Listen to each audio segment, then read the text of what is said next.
Hello students, जैसा कि आप सभी जानते हैं कि हाल फिलहाल में एनएएस नेशनल अचीवमेंट सर्वे की परीक्षाएं हो रही हैं। तो इन परीक्षाओं से संबंधित कुछ मॉक टेस्ट भी दिए गए हैं। आज के इस वीडियो में हम लोग इन मॉक टेस्ट को समझने की कोशिश करेंगे। एक के बाद एक हम सभी निर्देशों को समझने की कोशिश करेंगे और साथ ही साथ इसके प्रश्नों को भी समझेंगे कि उनका पैटर्न क्या है, ताकि उसी हिसाब से हम अपनी तैयारी, अपनी समझ को विकसित कर सकें। आइए फिर हम शुरू करते हैं। प्रश्नों की कुल संख्या दी गई है जो कि 53 है। समय 90 मिनट का दिया गया है और यहाँ दिनांक लिखा हुआ है। इसके ऊपर विद्यार्थियों को अपना नाम जानना है, शाला उपस्थिति पंजी क्रमांक यानी कि ऐसे आप रोल नंबर भी कह सकते हैं, रोल नंबर जानना है, शाला का नाम यानी स्कूल का नाम, विद्यालय का नाम, और यहाँ विकास खंड यानी जो अभी आपका विकास खंड है उसके बारे में लिखना है, और ये जिला आपको लिखना है। तो जिला तो मेरे ख्याल से सभी को पता ही होगा।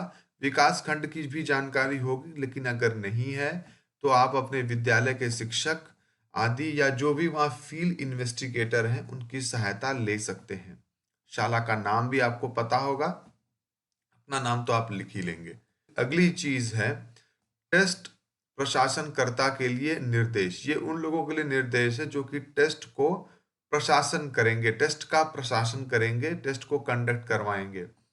तो इसमें कुछ निर्देश दिए गए हैं। आप हमारे अगले वीडियो को देख सकते हैं टेस्ट प्रशासनकर्ता के निर्देश के लिए, जो कि ये बच्चों के लिए नहीं है।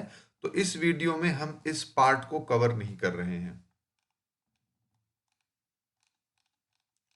हम अगले पार्ट पर आ जाते हैं जहां पर कि प्रश्न दिए गए हैं। यहाँ पर जो पहला जो एक निर्देश दिया गया है वो है, निम्नलिखित सूचना को पढ़कर प्रश्नों के सही उत्तर के विकल्प पर गोल घेरा लगाइए। सूचना: पुस्तकालय कार्ड अपने साथ रखेंगे। सभी बच्चे कक्षावार कतार में जाएंगे। पुस्तकालय में शोर नहीं करेंगे। अपनी बारी का इंतजार करेंगे। पुस्तक मिलने पर शांति से बैठकर पढ़ेंगे। पुस्तक को सुरक्षित रखेंगे और समय समाप्त होने पर शिक्षक को पुस्तक वापस कर कतार में ही लौटेंगे। यह प्रश्न है, एक निर्देश के रूप में प्रश्न आया है। इसमें आपको इस निर्देश को पढ़कर समझना है। तो आप इस प्रश्न से एक बात का अंदाजा लगा रहे हैं कि जो आने वाले प्रश्न हैं इस टेस्ट में, वो जैसे कि आपके परीक्षा में नॉर्मली पुस्तकों से प्रश्न आ जाते हैं उस तरीके से नहीं आने वाले हैं, बल्कि आप अपने डेली लाइफ में, एक्चुअल लाइफ में, प्रैक्टिकल लाइफ में किन परिस्थितियों का सामना करते हैं उस तरह के प्रश्न आने वाले हैं और उसके अनुसार ही आपको उनको हल करना होगा। तो फिलहाल जो प्रश्न हम देखने जा रहे हैं, इसमें पहली चीज जो दी गई है वो एक निर्देश दिया गया है जिसको बच्चों को पढ़कर समझना है। अब हम लोग इस पे आधारित प्रश्नों को देखते हैं। पुस्तकालय में प्रवेश के लिए क्या आवश्यक है? पुस्तकें, पुस्तकालय कार्ड, शिक्षक, सहपाठी। तो अगर हम इस निर्देश को देखेंगे तो इसके अनुसार हमें पता चलेगा, तो वो उत्तर होगा पुस्तकालय कार्ड। पुस्तकालय के अंदर क्या आवश्यक है? तो यहाँ पर आप देख सकते हैं 4 ऑप्शन है: शोरगुल, कुशासन, शांति एवं अनुशासन, योगासन। अगर हम ऊपर दिए गए निर्देश को देखेंगे तो शांति एवं अनुशासन। ठीक है, तो आप समझ पा रहे हैं कि किस तरीके से इनको हल करना है। पुस्तकालय शब्द में मूल शब्द क्या है? पुस्तक। सुरक्षित शब्द का विलोम शब्द बनाने के लिए आप इसमें से कौन सा शब्दांश जोड़ेंगे? तो यानी कि विलोम शब्द यानी कि उल्टा, तो सुरक्षित का उल्टा बनाना हो अगर हमें, तो आप क्या जोड़ेंगे? तो अ जोड़ेंगे, असुरक्षित हो जाएगा। तो ये है उसका उत्तर। पुस्तकालय में शोर नहीं करना चाहिए वाक्य है इच्छावाचक वाक्य, नकारात्मक वाक्य, प्रश्नवाचक वाक्य, आज्ञावाचक वाक्य। तो अब ये 4 तरह के वाक्य होते हैं। अगर आपको इस बारे में जानकारी नहीं है जिसमें कि वाक्यों के प्रकार को बताया गया है, आप वहां पर इसको डिटेल में समझ सकते हैं। यहाँ पर जो इसका उत्तर है वो है नकारात्मक वाक्य, क्योंकि इसमें नहीं आ रहा है तो इसमें ये नकारात्मक वाक्य, आपको कोई चीज करने से मना किया गया है। सुनीता के विद्यालय में मध्याह्न भोजन के मीनू चार्ट को देखकर प्रश्नों के सही उत्तर के विकल्प पर गोला लगाइए। मध्याह्न भोजन का यहाँ पर एक मीनू चार्ट दिया गया है। ये हमारे अगले कुछ प्रश्न आने वाले हैं जिनके लिए हमें निर्देश दिए गए हैं। इन निर्देश के रूप में हमें एक फूड चार्ट, भोजन यानी मध्याह्न भोजन का मीनू चार्ट दे दिया गया है कि सोमवार को हमें क्या खाना है, मंगलवार को क्या खाना है। इस तरीके से एक चार्ट बनाकर हमें दे दिया गया है और इसके आधार पर प्रश्न होगा। जैसे सुनीता दूध पीती है, तो आपको देख करके आप बता देना है किस किस दिन होगा। सुनीता बुधवार को क्या खाती है, आप यहाँ देख करके इस चीज को बड़ी आसानी से बता सकते हैं। विद्यार्थी शनिवार को खाते हैं, तो फिर से आप यहाँ देख करके इसको बता सकते हैं। चिक्की वितरण सप्ताह में कौन कौन से दिन किया जाता है, तो चिक्की वितरण के लिए आप देख सकते हैं यहाँ पर ये मंगलवार, गुरुवार और शनिवार। ठीक है।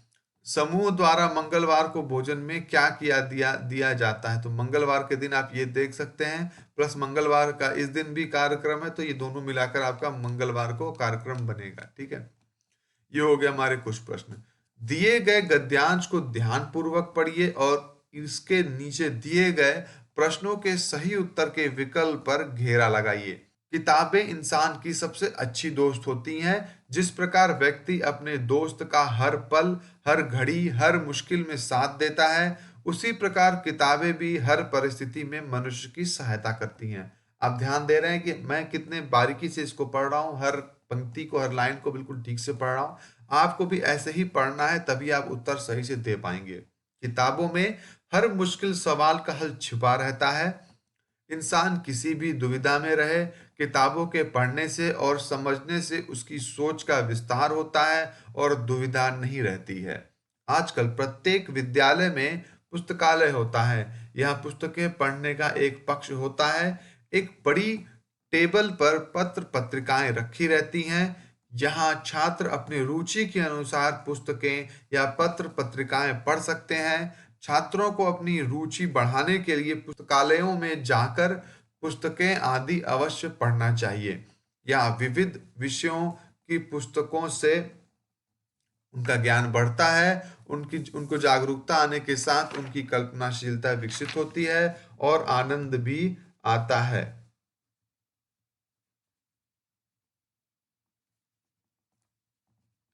एक कक्ष जिसमें बहुत सी पुस्तकें पढ़ने के लिए व्यवस्थित रूप से रखी जाती हैं क्या कहलाता है? विद्यालय, भोजनालय, पुस्तकालय, चिकित्सालय। इसका उत्तर तो आप देख सकते हैं, पुस्तकालय कहलाता है। पुस्तकालय उपयोगी होती हैं अलमारी में सजाने के लिए, समझ को बढ़ाने के लिए, दूसरों को बेचने के लिए, दूसरों को दिखाने के लिए। तो यहाँ इसका उत्तर भी आप दे सकते हैं, समझ को बढ़ाने के लिए। ठीक है। कल्पनाशीलता के विकास के लिए आप क्या करेंगे? किताबें पढ़ेंगे, खेल खेलेंगे, झगड़ा करेंगे, गाना गाएंगे। किताबें पढ़ेंगे। कुछ लोग किताबें पढ़ने के शौकीन होते हैं। यहाँ शौकीन का अर्थ है विरोध करने वाले, बेचने वाले, रुचि रखने वाले, खरीदने वाले। तो उसका उत्तर है रुचि रखने वाले। अपनी समझ बढ़ाने के लिए आप क्या करेंगे? किताबें खरीदेंगे, किताबों को ध्यान से पढ़ेंगे, किताबें सुरक्षित रखेंगे, किताबें बांटेंगे, किताबों को ध्यान से पढ़ेंगे। तो स्टूडेंट्स, अभी तक के आपने प्रश्न को देखा। बाकी के प्रश्नों को हम अपने अगले वीडियो में डालेंगे, जो कि थोड़ी देर बाद आपको फिर से मिल जाएगा। Thank you students.